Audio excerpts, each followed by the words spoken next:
Así pues, enseñamos y declaramos que, de acuerdo al testimonio del Evangelio, un primado de jurisdicción sobre toda la Iglesia de Dios Un primado de jurisdicción sobre toda la Iglesia de Dios primado de jurisdicción sobre toda la Iglesia de Dios fue inmediata y directamente prometido al bienaventurado apóstol Pedro y conferido a él por Cristo el Señor, y fue solo a Simón Pedro, y fue solo a Simón Pedro y fue solo a Simón Pedro que Jesús después de su resurrección le confirió la jurisdicción de pastor supremo y gobernante de todo su redil. O sea,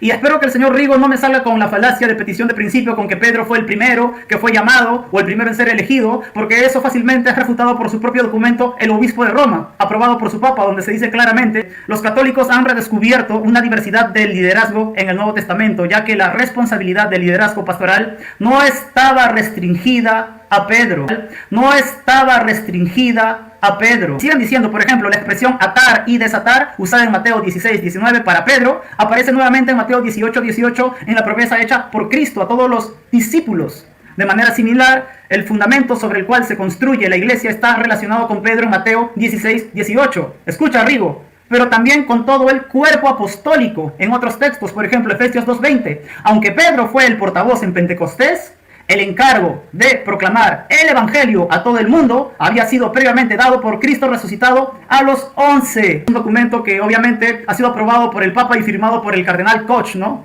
Para que Rigo Rodón no me salga con que Pedro fue elegido primero, Mateo 16:18, porque según su magisterio ya no puedo utilizar ese argumento para tratar de elevar a Pedro con una autoridad jerárquica sobre los otros 11.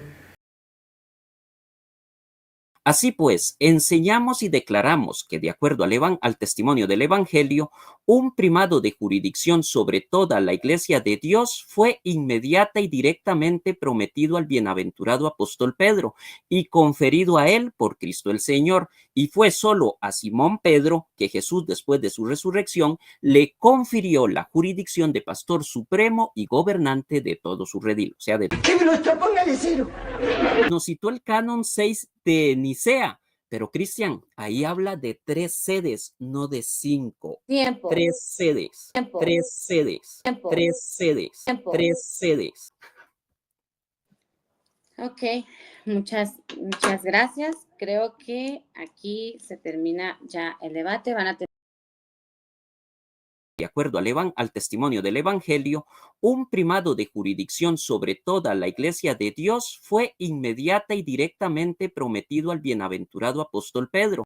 Un primado de jurisdicción sobre toda la Iglesia de Dios fue inmediata y directamente prometido al bienaventurado apóstol Pedro. 3 sedes, 3 sedes, 3 sedes, 3 sedes. Mío, hoy acabo de ver el amanecer, pero me doy cuenta ahora al verte que ni la luz del sol se compara al resplandor de tu belleza.